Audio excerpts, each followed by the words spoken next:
Hi everyone, it's 27th of November, it's a Monday, 10 minutes to 2 in the afternoon. Just doing a video blog today on the Internet of all things. I've been looking at all the different blockchain opportunities in regards to this part of the sector, and I think a few people resist this part of the infrastructure. And there's been a lot of conversations about the blockchain being used for surveillance and invasion of privacy.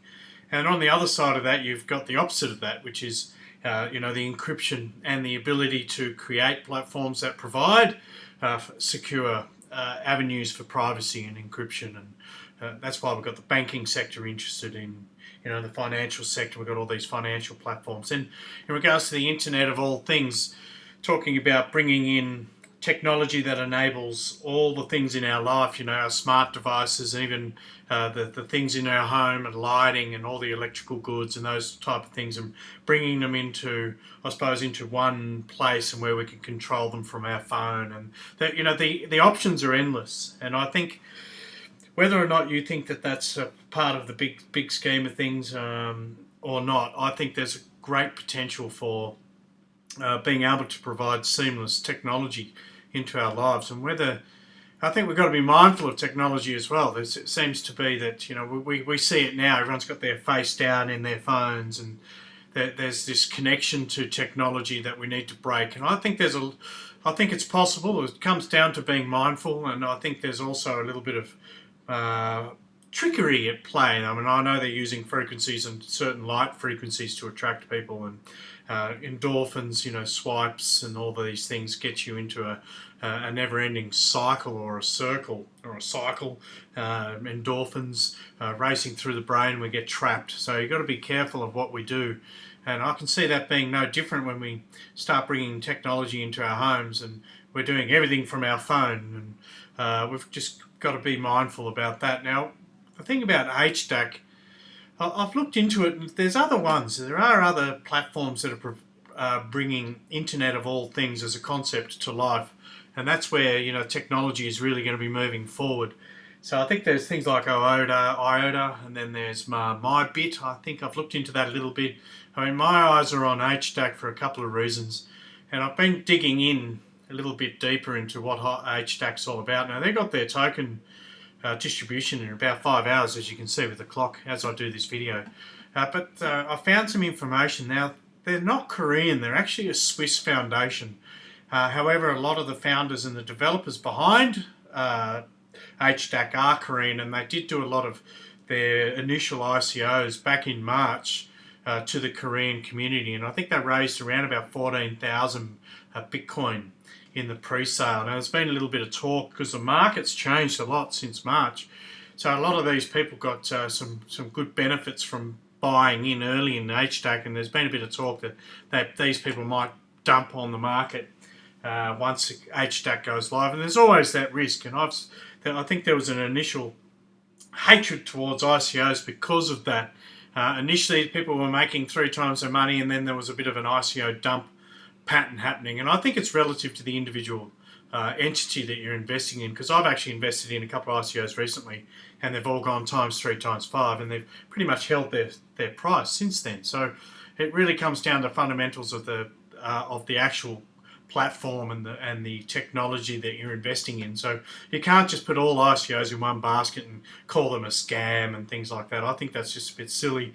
You've got to go and look a little bit deeper and work out what's right for you.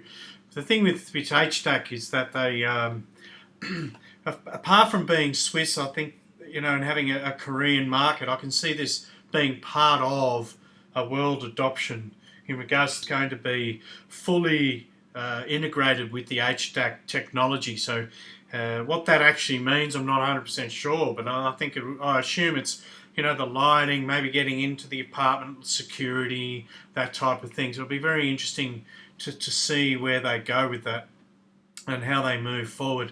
And even with the Internet of all things, I think as long as us as a consumer, as an individual, have the ability to control the back end of it in regards to privacy, we're talking about cameras and microphones and stuff like that, I think then the technology sounds okay. if there's some back doors, you know, I think that's where we start opening up to some of the dark side of this particular technology. I'm not saying that Hdac's part of that, but I think that there's a little bit of skepticism in regards to this type of technology. Now, the other thing with the token offer that they've got coming up, which is in 5 hours. Now, they've already had two, so they raised, I think the first pre-sale, it was 35,000 DAC for 1 Bitcoin. I think the second one was around about 28 Bitcoin, give or take. Now, what they're doing with this one is 1 Bitcoin will be worth 18,000 DAC. Now, if you contribute, I think 1 full Bitcoin, you'll get a bonus of 25%. And that's, I mean, that brings it back to about 22,000 Hdac for 1 Bitcoin, and you can do the maths on that. I think regardless of the ICO and how many tokens and things like that, I think it really comes down to, is this particular technology going to be something worth taking note in the future? And I think it's inevitable. That's the scary part of life, is we can resist certain things, we can resist certain parts of social evolution. We might want to separate ourselves from technology a little bit, but I think it's inevitable that these companies are going to try to create a better platform and better options and better applications to bring technology closer to our everyday living, and that is where IoT comes into it, or Hdac. Now, I've been looking through the white paper, and again, there's a lot of information here. Now, where was I'll just the one page main features.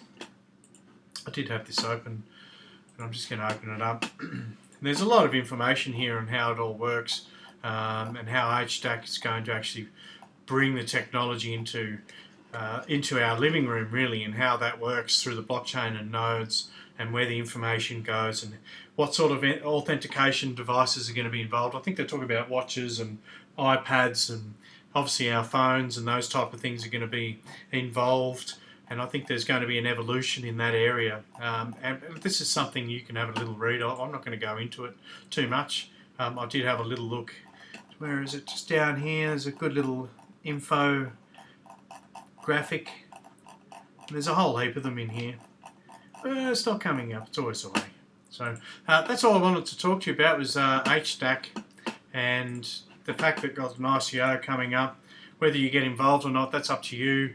I think the internet, I think it's the IoT part of this industry. Now, I'm going to do another video on how the blockchain can help in different sectors of the industry, and how they benefit us as a consumer, and just protect us as well. Like, there's the ticketing and event platforms that I'm going to talk about as well. I mean, they can really hamper down on all the scammers, and it's no good for the scammers and the scalpers of tickets. But I think it's going to be better for the consumer. I mean, I remember going to concerts and things, and if you make a last-minute ditch decision to go, you'd have to fork out, 3 times the price to get a ticket online, just to get there. And I think that's all fair enough. But I think the reality is there's a little bit of manipulation going on, because people would go and buy up a whole heap of tickets, and there'll be less tickets available for particular people. And that's what interests me about blockchain as a whole, is it's the ability to actually make life a little bit better. And like I said, as long as it's decentralized, and as long as the privacy and the inalienable rights of a human, a man or woman, are protected, I think then we haven't got too much to worry about. But that's going to be up to us to make sure that we keep focusing on those particular entities that enforce that and are actually going to present that and provide that to us. If not, stay away from them. And that's what I'll be doing. I'm staying away from as many of the companies that I don't really think are going to do much good for society, and that's what I'm keeping my eye on, without being a complete skeptic and a paranoid person. I think again, it comes back to that word of being mindful about what we're doing and what we're investing in, and what's happening with society and where we're moving forward. There's a lot of horrible stuff going on around the world at the moment, and I'm hoping that it all sort of sorts itself out to a point where the people get more power back to them, and that's what it's about. It's just way too one-sided at the moment. We've got the big government's out of control. We know all of that, and that's not what I'm here to talk to you about, but I think it's all part of it. Everything's connected, so that's where all of this comes into it. So Hdac, have a look at it. You've got 4 hours if you do want to get in your ICO. Maybe wait after the ICO, go and do a little bit of reading up on whether or not, I mean, there was a bit of talk that, you know, some of the early adopters might dump some of their coins, but regardless of that, I think Hdac in the future is going to have a very good place. Same with IOTA and some of these other ones that are bringing in that technology to make our lives a little bit better, and I can see it expanding into, you know, cars, and, you know, obviously into our kitchens and into our office spaces, and all sorts of things are going to happen and evolve. And whether you're excited about that or not, I think as long as you get out to the bush every now and then, as we say, and go and hug a tree, and remember our roots and our origins, I think we should be okay. So it's a bit of balance, a bit of duality. So thanks for watching, guys, and yeah, tune into my next video, which I'm going to do on the ticketing entities on blockchain. Thanks for